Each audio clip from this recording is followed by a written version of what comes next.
Morning, afternoon, whatever it is. Hello, hello.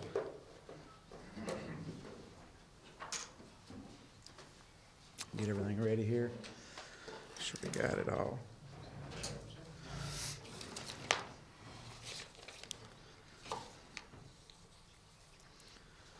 All right, everybody got me? All right, great day to be a Razorback. And appreciate y'all coming out. Want to first start off with, thanking our fans that were in attendance from the hog walk all the way through into the game. The atmosphere was electric. They definitely brought the energy.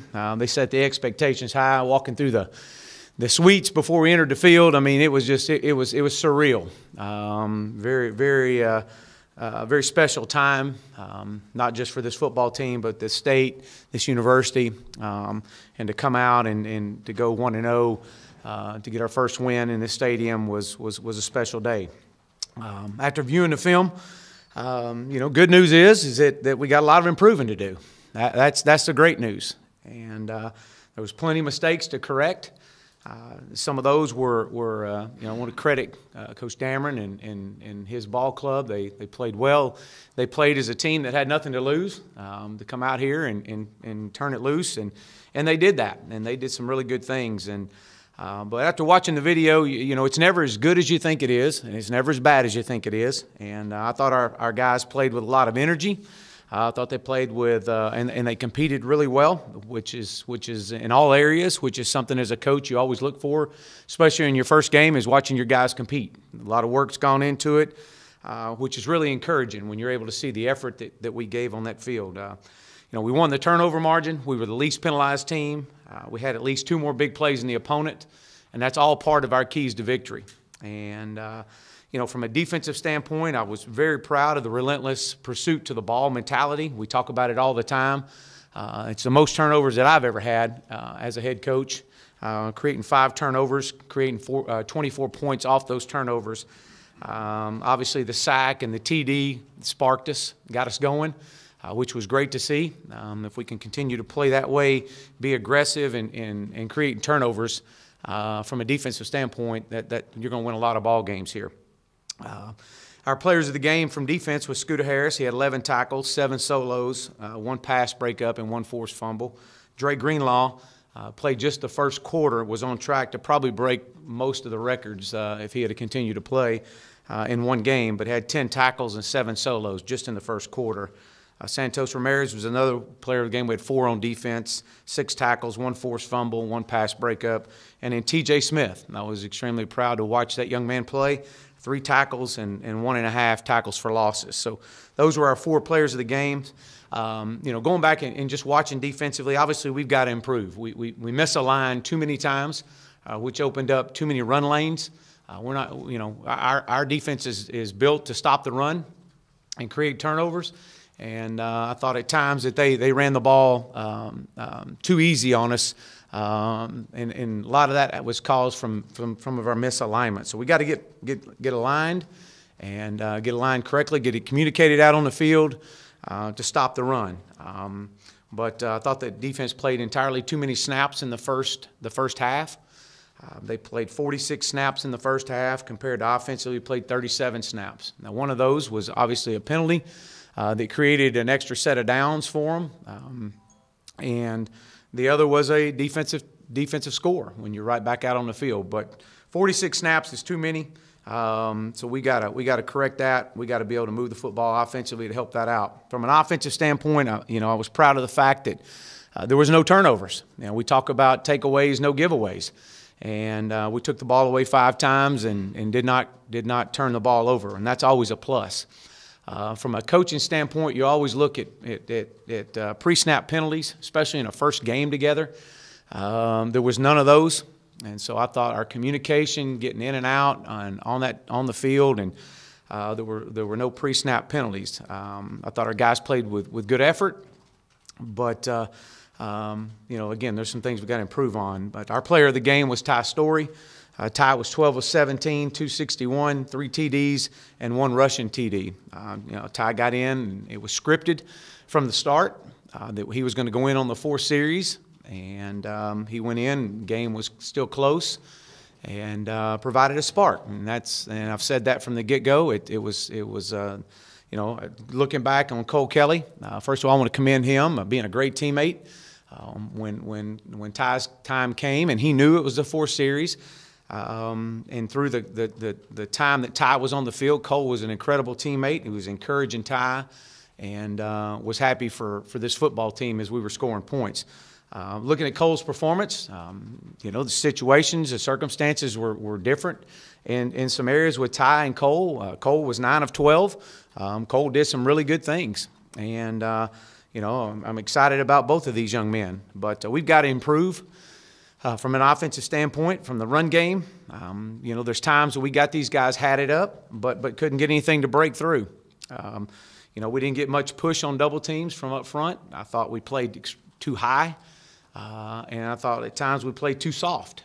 And so we've got to be better at that. We've got to be better from a coaching standpoint. We've got to be better from a playing standpoint. But we got to be able, when we get on double teams, we got to be able to move double teams and get off to those backers. But that's an area that we'll focus in on this week, and everybody takes accountability on that. But when we did have movement, because there were some good things that these guys did, we were ineffective in trying to find a crease.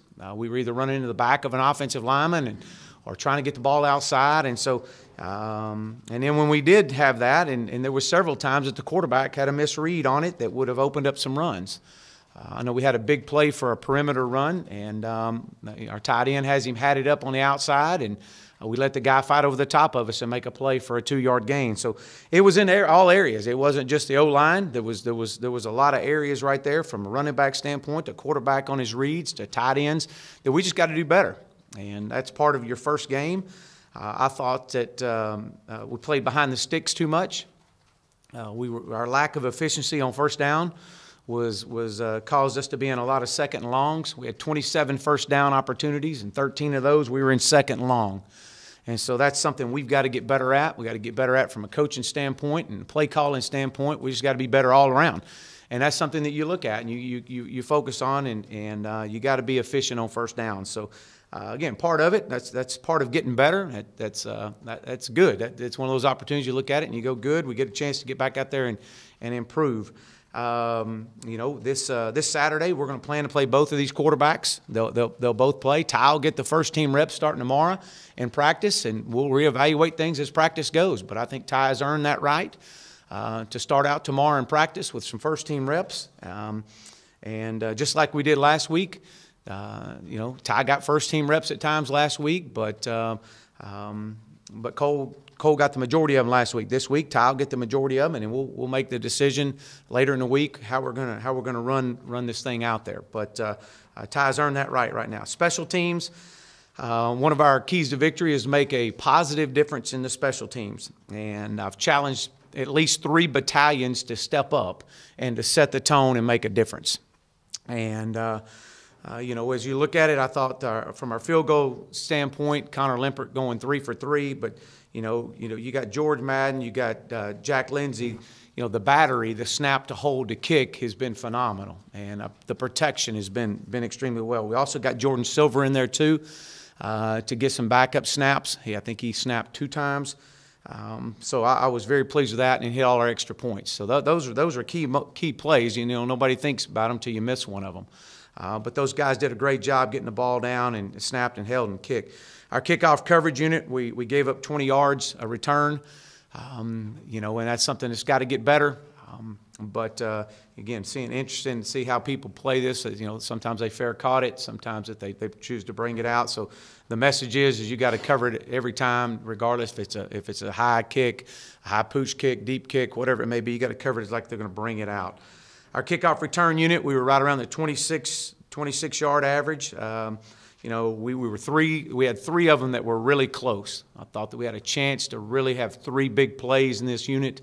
It was just a play here and a play there, letting a guy beat us over the top, not holding a block long enough. Just a count longer would have definitely kicked it into a bigger play. We had 1 poor return, but was pleased with our kickoff return unit, and I think that'll be a unit that'll continue to improve. Obviously, our punt return was 0 yard. We fair caught those things, or those punts, and that's a big.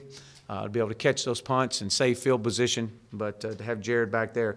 Our punt unit, it's got to improve. That's an area that has to improve. We did have one really good pooch punt, pinning them inside the 10, and I believe that set up a sack field goal on that, our sack touchdown on that.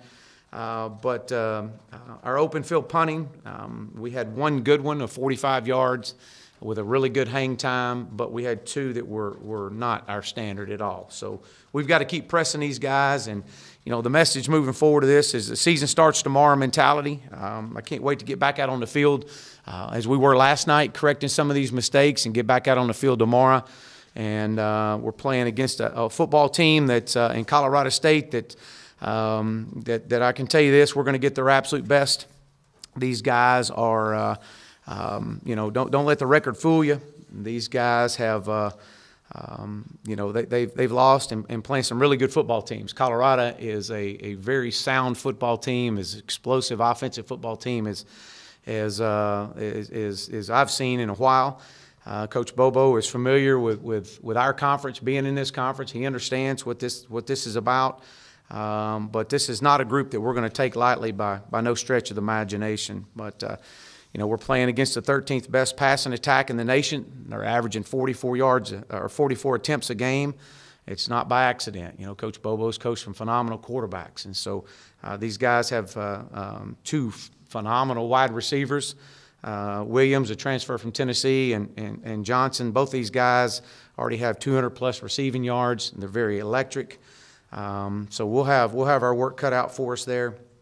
But from a defensive standpoint, they returned six starters, and but they got a lot of guys. They got 9 guys with some major game experience, and we've got to be able to do better.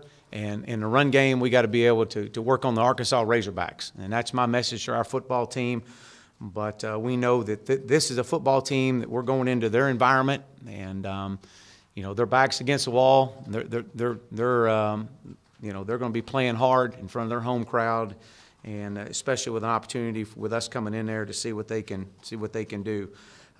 So we're fully expecting to get their absolute best. Got great respect for their coaching staff and what they're about and the program they have.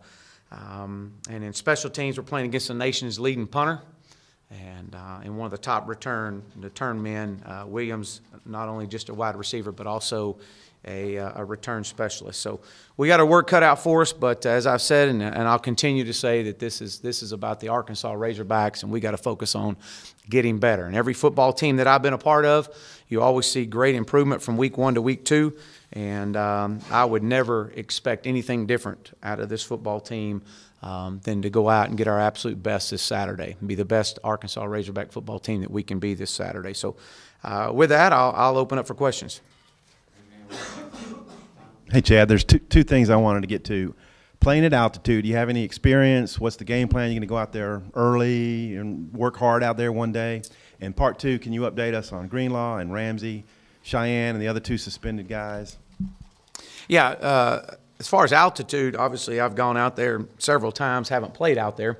Talked to plenty of coaches that have played there, and talked to guys that Cortland Sutton that plays for Denver right now. Talked to him, and the biggest thing is that hydrate your guys, make sure everybody's hydrated, hydrate well.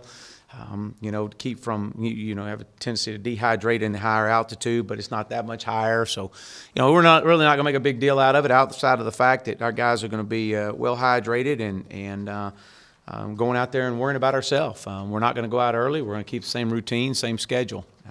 As far as injuries, you will see Ryder Lucas back. You'll see Mike Woods back. Dre Greenlaw will be day-to-day. We'll see how he is. And Randy Ramsey, the same thing, will be day-to-day. And so I believe he will be back. Yes. Coach, can you talk a little bit about tight end usage and how you plan to use them in the following weeks? You didn't use them too much in the receiving No, game. we actually used them quite a bit Saturday, and they were really involved in the blocking game. A lot of 12 personnel, a lot of 11 personnel. Targeted quite a bit. We actually had a catch early on with I believe Austin caught one early on, and then we targeted several times. Jeremy Patton, which I thought Jeremy did not look himself. He looked slow. Again, coming back off his injury, and had several opportunities to hit him, and missed a couple throws to him. And then it was good to see Austin Cantrell catching the one down the sideline or across the middle and to go score on. So yeah, I was pleased with the way. Obviously, we got to get better production out of those guys, but overall, they were heavily involved in the game plan. Chad, was Greenlaw's in an ankle? What exactly is the injury? It is. It's an ankle. Okay. And then obviously you got big games from Jones and Petway. Jared didn't catch a ball. I'm not sure how much he was targeted. Nance had a big play called back, but obviously Jared and Nance are two big play guys for you. What do you need to do to make? Was Eastern Illinois doing something to take them away, or what do you got to do to get them more involved? No, not necessarily. A lot of the rotation, and the way some of the rotation was going, we had two receivers right at 100 yards. So it's one day it may be this receiver, next day it may be the other receiver. I mean that's the glory of this offense is the ball's going to be spread around quite a bit. And but no, it's nothing those guys did. It's just some of the rotation that was in. It was unfortunate that we had the third down call back off the holding. But I was proud to see the plays that when we did have the shots called, the guys that make the plays. So. I noticed Clary came in the second half. Are you going to be doing some kind of reshuffling or evaluating on the left side? Yeah, we are. We're going to continue to try to bring Ty along and hopefully be able to get him into some of the rotation. Got him in some experience. We'd like to see Austin Capps kind of get in a little bit more this week. And so we're really going to try to press those guys this week to see what we can't do there.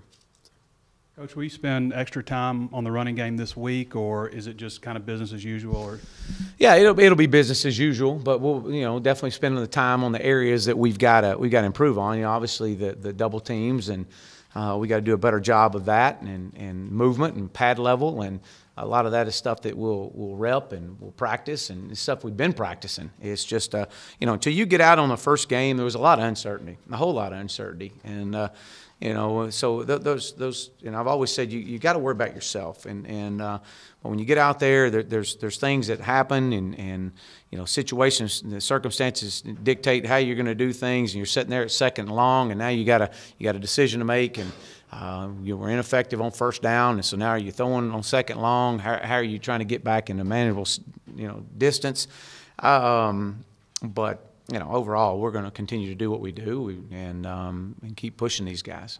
It's a work in progress. Secondary play the first game, how did they grade out? And then, as you mentioned, going up against an offense that likes to pass a lot, how you approach this week with those guys? Well, I think Ryan Pulley was targeted 4 times and made all 4 plays on his side. I thought our secondary play, I thought Cam Curl did some really good things. Obviously, we know that Santos Ramirez, being one of our players of the game, played well. It was good to get some of the 2 freshmen in, both Miles and Joe, getting them some game experience. Chevin Callaway, obviously he gave up 2 big plays, or gave up a big play on that sideline. Actually, 2 big plays over there, but overall played well at times. Was a little inconsistent, but a guy that was a fighter and battled back and caused 2 fumbles, recovered 1. So that was good to see. So we just got to continue to bring that guy along and get some depth in there behind him. But I thought overall, they did some good things. They were effective and they were around the ball. And then going up against that kind of passing. Yeah, I mean, going up against this, we better be on our game. These guys here are going to throw it around the yard quite a bit, and we got to be on point. So we all got to improve. I mean, there's no one position that doesn't need to go out and get work in tomorrow. We all have to improve. Everybody, every coach has to improve. You mentioned tempo on Saturday, that the early tempo you didn't like, it wasn't fast enough. What needs to happen to make that better, and was it a better tempo when Ty came in the game? Yeah, I thought the tempo was just okay. I really wanted to push it a little bit more than what we did. After looking back at the film, it wasn't as bad as I thought.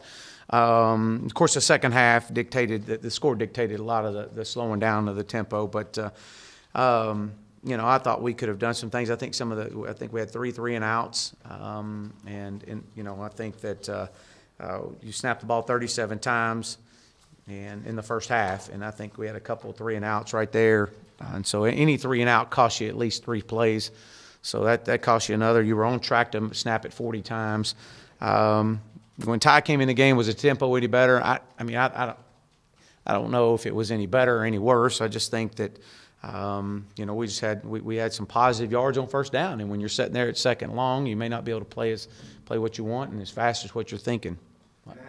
Your second D line, it was Watts and Bell that were in there right on the quarterback on that play, and then Guidry recovers. So you mentioned depth. What did you think about the second D line? Well, you know, opportunity to get those guys in there. You know, we got to continue to rotate guys.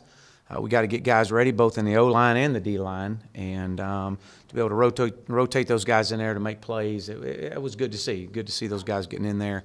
Again, a long way to go. A long way to go. And so, but to be able to get game experience and teaching, and get things on tape, to get in that film room yesterday and get back out on that field yesterday or last night, and correct some of these mistakes was good to do.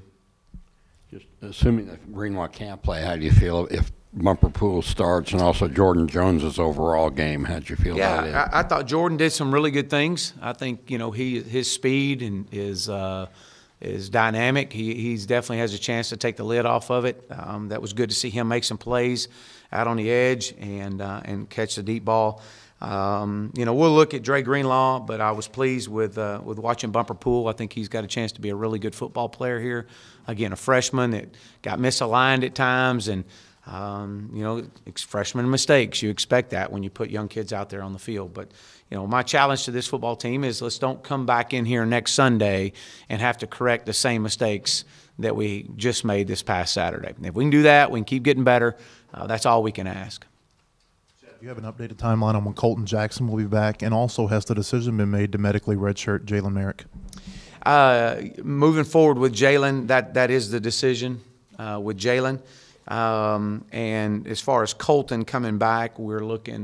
We hope he's ahead of schedule, and we hope to have him back. We'll look next week, hopefully. When you say medically redshirt, do you mean that he's giving up football, or he's just out for this season? Well, it'll be a medical. So a medical is you're pretty much done with football.